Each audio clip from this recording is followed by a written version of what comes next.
In your book, One Light Still Shines, you talk about a seminal moment in your life where you were trying to explain to your children about the horrible thing their father had done, and you thought, quote, I didn't want my kids to look back and say, that was the day my life ended. Right. Explain how that led to a new level of will and faith for you. You know, I think every child wants life to be normal, and as a parent, when you're thinking about all of the hopes and dreams you have for your kids growing up, you certainly don't expect to have to walk them through something like this. And for me, you know, I think I was a determined mom before that moment. I was determined to help my kids have an amazing life, you know, not based on an accumulation of things, but on an experience of the heart and authenticity of living life to its fullest. And I think, you know, that was definitely solidified that day, that, you know, this is not going to be the time that we look back on and say life was over, that yes, it's a difficult moment, it's a difficult day, but there will be life beyond this, and we have to press forward to find it. And that kind of crystallized on that day when you were still reeling from. You know, it was really because of an experience with the Lord, just knowing that He was so close that day, feeling His closeness in a tangible way that I had not felt. You know, even though I had grown up as a Christian and had asked Jesus in my heart when I was a little girl and grown up with this expression of faith, there was definitely an understanding of how close God was with me and that He was my strength in this place of weakness. You know, it was all of the verses that I had read coming alive inside of me in a new way. All the time that I had spent in church or in prayer, all of those things really becoming that foundation of faith and knowing all of this stuff is true. You know, I've seen the way that God has walked me through life up until this point, and I know that I can trust Him. And He is a God of restoration. He is a God of redemption. And I know that He is going to be the one that leads us through all of this. What was it like those first few days and weeks as you tried to come to grips with a nightmare many will never know? You know, it was very difficult because it was all of these things that I had planned for my life that were over. You know, being a wife, being a mom with a dad, having children together, not to mention the kind of way that Charlie chose to leave, the utter horror that took place in the schoolhouse that day. It was so many varying kinds of things, you know, thinking about the Amish community and how they were walking this out and the losses that they all knew, thinking about the way that this impacted everyone, you know, first responders, everyone in my community was touched by this in some capacity. So it was all of those things, very close things to my heart, how this impacted me, how this impacted my children, but then, you know, in that broader sense of how it impacted everyone. So it was kind of that layers of things to process and go through. It was very difficult, you know, a lot of brokenness and continuing conversations, whether it was with the police or with my family, you know, knowing that reporters were looking for answers that I didn't have. I had questions of my own that I didn't have any answers to. It was a very difficult place, one that I never imagined ever going through. You know, certainly when you're thinking, what's life going to be when I'm a grown-up, you don't think that it will include these things. But in the midst of all that difficulty, I continued to feel the presence of the Lord, just like I did that very first day, knowing that God was with me, knowing that He was going to give me strength that I had never known, and courage to walk through this. The belief that He was there and that He was doing something in me and helping me, that He was helping my family, you know, helping our community, that He was very much a part of this. So it was that experience of great devastation, but also the beginnings of this great hope. Like your former mother-in-law, you found the totally unexpected arrival of a group of Amish at your doorstep just hours after the shootings, another springboard on your path to finding grace from the tragedy. Explain what happened that night and how the Amish community showed you what you call God's love. I was standing in my parents' kitchen. We had gone to my parents' home that afternoon. They were just down the street and around the corner from where I lived. And I was looking out their kitchen window and I was trying to come to grips with, you know, how can my life start out so seemingly normal this morning? How can I, you know, be this mom, be this wife, I'm staying at home with my kids and everything is normal. And by the afternoon, everything has changed. how can that be? And I was kind of looking out the window thinking about that as I saw this group of Amish men walking down the street. And I knew they were coming to my parents' home. This is the town that we had grown up in. We knew each other. We weren't strangers. And I thought, what could I possibly say that could mean something in light of all they've faced today? There's nothing I have to give them. And I said to my parents, what do I do? What do I say? And my dad said, Marie, it's okay. You can stay inside and I'll go out and talk with them. And I couldn't hear what was said from the window, but I could see everything. I saw the way that they put their hands on his shoulder. I saw the tears that flowed down everyone's faces and the way they embraced before they left. And as he came inside, we waited for him to collect himself from the emotion of that moment. And he said, Marie, they came because they were concerned about you. They were concerned about your children. They wanted you to know that they had forgiven Charlie and they were extending grace and compassion over your family. And if you would have asked me, what do you think is going to happen when they come, as I was watching them walk down the street, I never would have said, oh, they're coming, to express forgiveness or care or concern.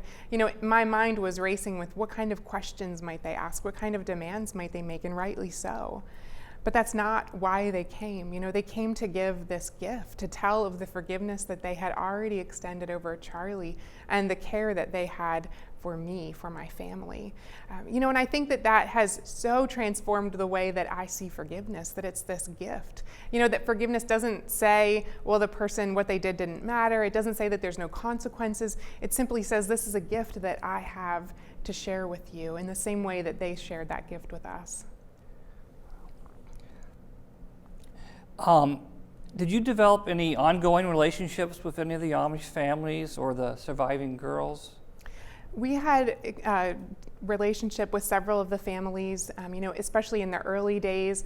I had gone to visit one of the families in the hospital, and their encouragement and support of me and of my family was instrumental in us walking through those seasons, going to visit them and seeing my children and their children together. Certainly that's dwindled some in the past few years, and especially in this past year as we've adopted and brought our son home from outside of the country and really focused on our time of bonding. But the relationship with the Amish community tends to be one that I think back on as one of the beautiful things that has come out of all of this. The cards and letters that we still exchange, or seeing each other out, whether it's at the grocery store or just running into each other in everyday life in Lancaster County, and being able to say, how are you doing, and exchange some of the positive things that have happened in our lives in the past years. I know in talking to the Amish families in recent weeks, they bring up that same enduring gift of forgiveness as the thing that when I ask them, what good came out of nickel mines, they bring that up. And that brings me to one of my questions. What good did come out of the shootings? I think it's really hard to say good, because good qualifies, some things as bad and some things as good, when none of us would have wanted to experience the bad that would have then led to the good. So it's very hard for me to say, well, these are good things that came out. But, to talk about positive things that I've seen, absolutely the relationship with the Amish community, the way that their forgiveness spoke to the world. And for as much as people saw, there was still so much that they didn't see, so much deep, heartfelt sincerity that we experienced that, while some of that was reported and is known, there's still a level that as good as the world might know, it's even better still. But I think that we're all the same. We all experience tragedies in our lives. Certainly circumstances might be unique, but we all know pain and brokenness and loss. And if I had not gone through this, I wouldn't know that God truly can bring redemption and restoration over the worst circumstances. That it doesn't matter what you might have done or what might have been done to you. That's not the end of the story. There were days that I really felt like this story is over, but there was the beginning of something else. Whenever one page closes, another one opens. So for me, I think personally, it's that seeing that good does come out of bad situations. And if we'll allow the Lord to, He can write an incredible story over the pages of our lives. I think back on 10 years, and if you would have said to me, Marie, what do you think life is going to look like in 10 years? I certainly wouldn't have said this. I have a beautiful family, amazing children. God has brought me a remarkable husband. He's surrounded us with a community of friends who love us, who love our kids. And, I think to know that life can be normal, as normal as it might be, even still having walked through all of this. Does that mean there aren't hard days? Absolutely not, but I think everyone goes through that. And if I have seen this kind of redemption and restoration in my life, then what does God want to do in everyone else? As you have said, the nickel mines tragedy will forever be part of who you are. And despite the blessings you say you have received on your journey, ugly reminders can still follow you around. I was reading one of your recent blogs, and you talked about the cruelty sometimes contained in Facebook comments. Mm-hmm. You wrote, and I quote, "I hope you never have to understand what it's like to have your child text you from a school to say that they can't go to class. They are in the bathroom crying, completely destroyed by a social media post from a classmate about the event that happened in their life 10 years before." Are there still things that haunt your family from 10 years ago? Oh, absolutely. I think people don't realize sometimes what they post on Facebook or other places on social media and the way that impacts. And it's often things that they wouldn't say to your face, but because there's that, that ability to kind of say it and not have to look at you, not have to judge the reaction, see the response, what it might do to you. I think it's very easy sometimes, not just for me, not just in my life, but I see this play out in other people as well, especially news stories around the world. People always have something to say about that. And yes, it does happen. I mean, that is a very real instance from our lives and from one of my children. And those are the things that are hard. Those are the days that take you back, that make you think, I wish this wasn't their life. As a mom, if I could give anything to shield them from that, I totally would. But that's how life is. And the hard days aren't the end, and there is beauty to be found in them.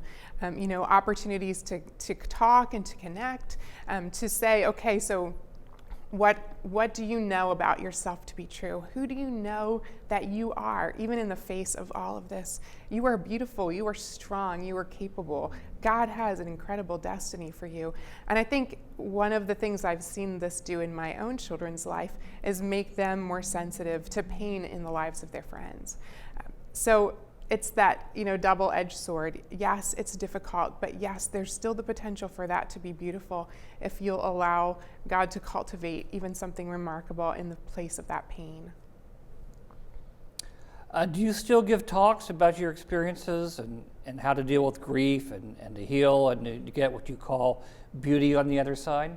I do. Just as the Lord opens the doors, as different groups contact me, sometimes locally, sometimes far away, whatever it is, I do love the opportunity to share what God has done, because like I said, if this wasn't my life, I wouldn't have expected it to be so beautiful. And I know that, God doesn't love me any more than he loves anyone else. He has that same plan of redemption and restoration for each one of us. We all walk through hard places, and if I can give someone a little bit of hope because they can see that, God has done great things in my life, in my family's life, if I can give them a little bit of hope that he's going to do that in theirs, that they can get up and look at the world and say, what, maybe I do know pain right now, but I'm going to believe that this is not the end. I love that.